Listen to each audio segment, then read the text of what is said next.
Dans cette session, nous allons apprendre comment faire des requêtes de base SQL dans une table simple SQL sans des joins. Donc, dans les sessions précédentes, nous avons appris comment créer une base de données, nous avons appris comment créer une table, comment modifier les colonnes.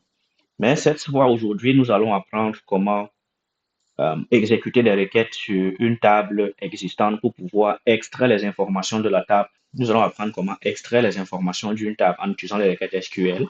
Nous allons apprendre comment modifier les informations dans la table ou alors comment supprimer les informations de la table. Pour ce faire, nous allons ici créer une requête SQL. Nous allons venir ici, nous allons dire new script. On peut créer une nouvelle requête ici comme ça. Donc, nous voulons faire des requêtes dans la table user. Donc, nous pouvons commencer par, si nous voulons lire la liste des utilisateurs que nous avons dans la table user, nous pouvons faire ici, comme ceci, nous utilisons la colonne select. La colonne select ici nous permet de lire les informations dans une table, dans une base de données. Ici, nous devons indiquer logiquement le nom de la base de données. Donc, ici, ça doit être Chapstack comme ceci. Ensuite, le schéma qui est DBO. Et ensuite, nous allons mettre le nom de la table ici. Donc, nous allons toujours sélectionner les informations à partir d'une table en utilisant la requête SQL. Donc, pour ce faire, nous devons spécifier qu'est-ce que nous voulons sélectionner ici. La requête SQL est composée de plusieurs parties. Nous sélectionnons de quelque part select from.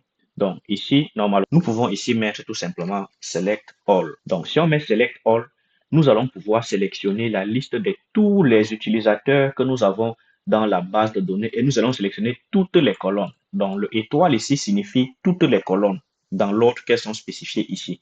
Donc, si nous exécutons comme ceci, nous voyons que dans la table, nous avons actuellement ici 8 lignes. Nous avons la liste des colonnes que nous avons. Username, first name, last name, toutes les colonnes sont là, comme nous avons ici dans le même ordre, ici. Maintenant, nous pouvons décider également plutôt que nous ne voulons pas sélectionner toute la liste des colonnes parce que nous voulons juste, par exemple, savoir le nom, le prénom et l'email des utilisateurs.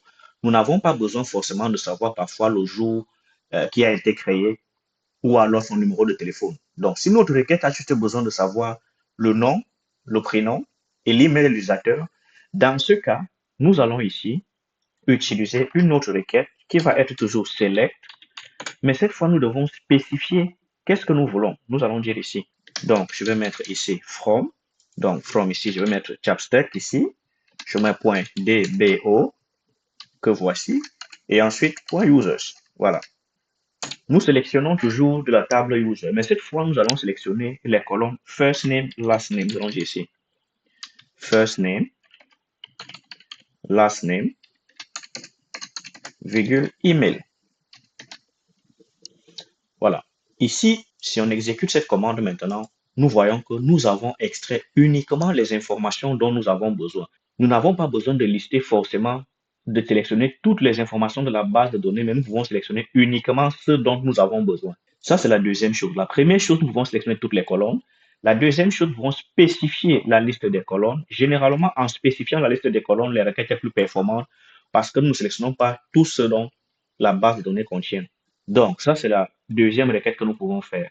L'autre requête que nous pouvons faire ici, c'est que parfois, nous ne voulons pas sélectionner tous les utilisateurs de la base de données. Comme ceci, si on fait ça, nous avons tous les utilisateurs de la base de données. Nous voulons parfois spécifier juste un seul utilisateur. Ça veut dire nous voulons savoir, nous voulons obtenir uniquement l'utilisateur avec le ID numéro 1. Donc, pour ce cas, nous allons commencer à utiliser les filtres. Nous allons dire ici maintenant select. Nous allons dire par exemple toutes les informations pour un utilisateur spécifique. Select all from. Nous allons dire ici. Donc, chapstack.dbo, ici .user. Voilà. Nous constatons maintenant que nous pouvons ici sélectionner tous ici. Mais si nous voulons sélectionner uniquement les utilisateurs, l'utilisateur avec le ID 1, nous devons ici ajouter le filtre where, comme ceci. Donc, nous allons mettre ici where user ID est égal 1. Voilà. Donc, dans ce cas, si on exécute ça, nous pouvons obtenir l'utilisateur qui a le ID égal à 1. Nous avons un seul utilisateur dans ce cas, parce que ID étant une clé unique, nous ne pouvons pas avoir plusieurs utilisateurs avec le même ID. Donc, si nous revenons ici, nous allons revoir tout ce que nous avons dans la BD. Nous voyons effectivement que le ID 1, c'est un seul utilisateur qui le possède ici. Maintenant, nous avons une autre façon. Nous avons une autre requête qui est possible. Donc, ça, c'est la première requête. Nous sélectionnons tout utilisateur avec toutes les colonnes. La deuxième, nous sélectionnons uniquement des colonnes spécifiques dont nous avons besoin. La troisième, nous commençons à ajouter les filtres. Il existe aussi une requête qui nous permet, par exemple, de limiter le nombre d'éléments que nous voulons extraire dans la base de données. Dans SQL Server, nous avons un mot-clé qui s'appelle taux. Ici, si nous voulons sélectionner uniquement les 3 premiers utilisateurs de la base de données sans condition, uniquement les 3 premiers, nous pouvons exécuter cette commande-ci comme ceci, en ajoutant ici tout simplement top, comme ceci. On va dire top 3. Donc là, dans ce cas, nous allons sélectionner uniquement les 3 premiers utilisateurs de la base de données sans condition, sans aucun filtre. Donc, nous allons faire comme ceci. Et voilà. Nous voyons que là, maintenant, nous avons sélectionné les 3 premiers utilisateurs de la base de données. Donc, on va laisser cette requête ici pour qu'elle soit là. Nous avons ici plusieurs requêtes que nous avons déjà vues. Nous avons sélectionné ici les 3. Nous voyons uniquement les 3 requêtes. Nous pouvons également faire un filtre en spécifiant plutôt une condition qui n'est pas égale, mais qui est supérieure ou égale ou inférieure ou égale. Dans ce cas, si nous revenons ici, nous regardons notre liste, nous avons 8 éléments. Nous pouvons dire, nous voulons sélectionner uniquement les utilisateurs qui ont un ID supérieur à 1000. Dans ce cas, nous viendrons ici, nous allons dire user ID supérieur à 1000. Nous sommes censés recevoir 1, 2, 3, 4, 5, 6, 7, 8 éléments. Non, 6 éléments, je crois. Donc, si on exécute cette requête, effectivement, nous avons 6 lignes qui apparaissent. Donc, voilà une façon de filtrer également. Maintenant, nous pouvons également combiner la requête avec le filtre et le top. En fait, ça veut dire nous voulons obtenir uniquement les 2 premiers utilisateurs avec le ID supérieur à 1000. Donc, dans ce cas, nous allons venir ici prendre la même requête, comme ceci, et nous allons ajouter à ceci top 3, par exemple. Voilà. Donc, ici, la différence entre les deux, c'est que cette requête-ci nous liste, tous les utilisateurs avec un ID supérieur à 1000, mais cette requête nous liste uniquement les 3 premiers utilisateurs avec un ID supérieur à 1000. Donc, si on exécute ça, nous obtenons ceci. Il arrive parfois des moments où nous voulons obtenir les utilisateurs dans un certain ordre. Ici, par défaut, SQL nous retourne dans l'ordre qu'ils ont été insérés dans la BD.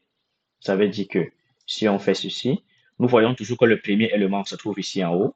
Nous pouvons vouloir en sorte que l'utilisateur qui se trouve en dernier soit le premier. Donc, nous voulons être sûrs que nous obtenons uniquement ou alors les utilisateurs dans l'ordre inverse. Dans ce cas, nous devons spécifier l'ordre ici. Donc, pour les requêtes avec l'ordre, nous devons ajouter notre condition ici, comme ceci. Nous allons dire ceci. Nous allons dire order by. Nous allons dire, par exemple, creation date. Donc, nous voulons sélectionner la liste d'utilisateurs qui sont ordonnés par la date de création. Ce qui est toujours bon. Ces utilisateurs ont été créés en premier. Maintenant, par défaut, quand on n'indique rien, ça veut dire que c'est ascending. ASC veut dire ascending, dans l'ordre ascendant. Si on exécute, c'est la valeur par défaut. Si nous voulons inverser l'ordre, nous devons ici changer et mettre comme ceci, descending. Ça veut dire que nous allons sélectionner l'utilisateur maintenant dans l'ordre des dates descendantes. Ça veut dire que la dernière date devient la première. Si on exécute ça, nous voyons effectivement que tout l'ordre a été inversé. La première ligne maintenant, c'est Julie. Une autre option, ça, ce sont les requêtes SQL Select que nous sommes en train de faire. Nous sommes en train d'interroger la base de données. Nous pouvons maintenant, cette fois-ci, sélectionner uniquement les 3 derniers. Si on nous demande ici d'écrire une requête qui sélectionne uniquement les 3 derniers utilisateurs qui ont été insérés dans la base de données, nous avons tous les utilisateurs de la base de données qui sont là. Maintenant, nous voulons sélectionner uniquement les 3 derniers utilisateurs qui ont été insérés dans la base de données. Comment est-ce que c'est possible? Effectivement, nous pouvons prendre cette requête, nous allons inverser l'ordre et nous allons choisir le top 3. Donc, ça veut dire que nous voulons obtenir les 3 derniers éléments ici. Donc, nous pouvons rendre ça décroissant et nous allons venir ici, nous allons dire top 3. Là, si on exécute ça, nous voyons effectivement que nous avons uniquement les 3 derniers utilisateurs qui ont été insérés dans la base de données qui apparaissent maintenant. Donc, si on revient ici, nous voyons que nous avons 8 utilisateurs. Quand on prend cette commande, nous obtenons uniquement ces 3 utilisateurs comme ceci. Voilà. OK. Nous avons déjà vu comment sélectionner les informations d'une base de données, d'une table avec toutes les colonnes, en sélectionnant uniquement certaines colonnes, en filtrant avec un ID, en filtrant et en sélectionnant, ici, en sélectionnant et en inversant l'ordre. Maintenant, si nous voulons obtenir l'utilisateur avec un email spécifique dans cette table, disons, nous voulons savoir, est-ce que dans cette table, nous avons un utilisateur qui s'appelle Tremblay. Donc, nous pouvons venir ici. Nous allons dire select all from user. Nous pouvons écrire ça aussi une ligne également, c'est pas un souci là. Donc, where last name égale Tremblay. On exécute ça. Nous n'avons rien. Ça veut dire qu'il y a quelque chose qui ne va pas. Peut-être qu'il y a un espace ici, dans cette table. On ne le trouve pas. S'il n'a pas trouvé, ça veut dire que probablement nous avons un espace là. Donc, si on colle comme ceci, effectivement, nous voyons que nous avons un espace ici au début. Donc, nous ne trouvons pas le nom Tremblay. Comment est-ce que c'est possible de se rassurer que même si nous avons un espace ici, nous pouvons l'obtenir? Nous allons le voir dans quelques secondes. Mais pour l'instant, nous allons faire le perfect match. Nous allons utiliser ici Poutine, comme ceci. Et là, nous avons une ligne qui apparaît. Là, on peut sélectionner en utilisant le nom. Nous pouvons combiner plusieurs paramètres. Ça veut dire qu'en ajoutant une autre condition ici, nous allons dire un first name ici. Donc, c'est Vladimir. Et voilà. Nous pouvons combiner ici plusieurs conditions pour sélectionner dans une base de données. Nous avons le nom, le prénom. Maintenant, qu'est-ce qui nous reste? Nous avons vu comment faire un perfect match. Maintenant, rentrons dans le cas où nous n'avons pas pu sélectionner l'utilisateur Tremblay. Donc, on va faire ceci, select all from user, comme ceci, tout simplement. Nous voyons que l'utilisateur Tremblay, nous savons qu'il y a un Tremblay dans la base de données, mais nous sommes incapables de l'obtenir. Nous avons quelque chose qui nous permet d'obtenir une validation partielle. Donc, dans SQL ici, ça se fait de cette façon. Nous allons utiliser la commande like. Donc, ça va être ici, select, par exemple, all from users. Remarquez que ici, je peux utiliser users tout simplement sans mettre tout le nom du champ tout simplement ici. Il y a plusieurs façons de le faire. Vous allez voir que ici, j'ai sélectionné déjà la base user ici. Donc, automatiquement, elle comprend. Le système va comprendre. Ou alors, la deuxième chose qu'on peut faire, c'est qu'on peut venir ici. Au début de toutes nos requêtes, nous mettons ici use, comme ceci. Voilà. Donc, ça fait que dans cette page, tout ce que nous allons exécuter comme requête, si on enlève ceci, comme ça reste fonctionnel. Ça nous évite d'écrire chaque fois le nom de la base de données, le nom de la table, ainsi de suite. Mais par défaut, c'est le schéma DBO qui est utilisé. Donc, si nous ne spécifions pas DBO, SQL Server comprendra que nous utilisons DBO par défaut si nous n'avons pas changé. Donc maintenant, nous voulons utiliser la commande qui nous permet d'obtenir un utilisateur qui a des espaces sur son nom, comme celui-ci, Tremblay. Pour ce faire, nous allons ajouter ici where, nous allons dire last name, like. Cette fois, nous avons deux options ici. Nous pouvons mettre comme ceci tout simplement, en mettant ça, Tremblay. Sorry. Dans ce cas ici, nous allons obtenir tous les utilisateurs qui contiennent le mot Tremblay. Tout simplement, quelle qu'en soit la position dans la colonne, le mot Tremblay va être là. Maintenant, si nous voulons dire, nous savons ici par exemple, il termine par Tremblay. Nous pouvons ici faire comme ceci. Si on enlève ceci, ça veut dire que dans cette colonne, nous voulons sélectionner l'utilisateur dont le last name commence par Tremblay. Ça veut dire qu'il ne peut pas avoir d'espace au début. C'est qu'il ne trouve rien absolument parce que nous avons un espace ici au début. Donc, si on fait ceci, là, ça le trouve. Si on enlève ça,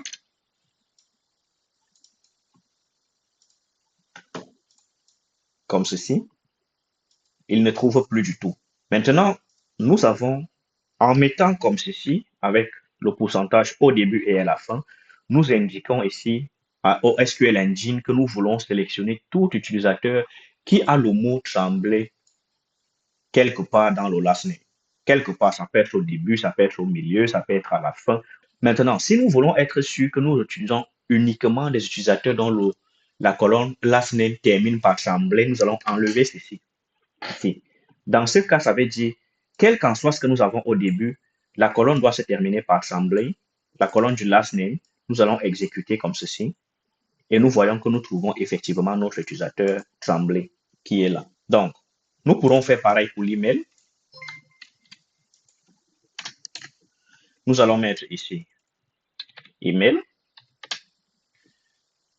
Donc là, si on fait l'email comme ceci, il ne trouve rien.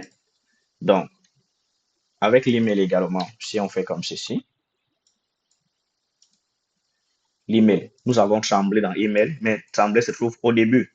Donc, pour voir la différence, nous pouvons ici dire, nous voulons quelque chose qui termine.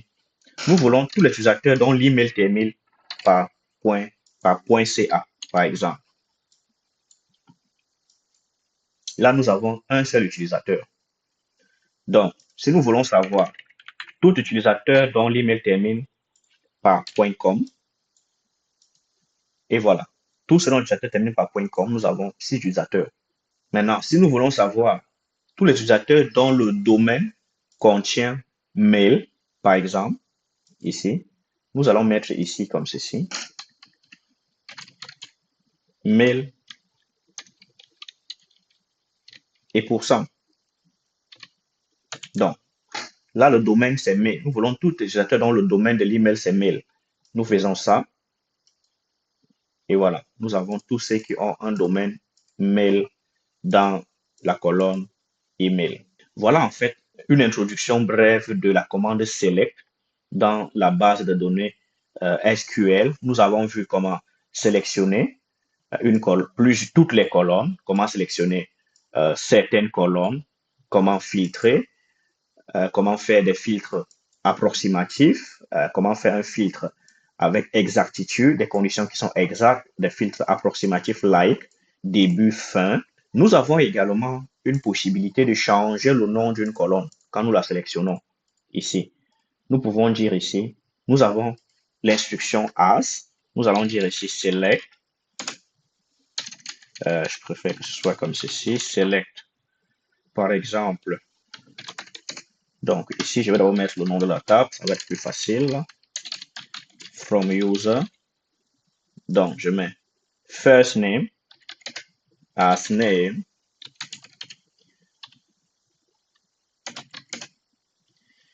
email. Donc, dans cette condition-ci, qu'est-ce que je dis? J'ai dit, je vais sélectionner le nom, la colonne first name, mais cette colonne va s'appeler plutôt name 1. Je vais sélectionner la colonne email, mais cette colonne doit s'appeler mail. On appelle ceci des alias. Donc, si on exécute ça, nous voyons maintenant que nos colonnes ici ne portent plus les mêmes noms. Ça porte plutôt le nom de name et de mail. Voilà. Voilà comment faire la plupart des requêtes standards en SQL. Maintenant, nous avons fini avec les requêtes select.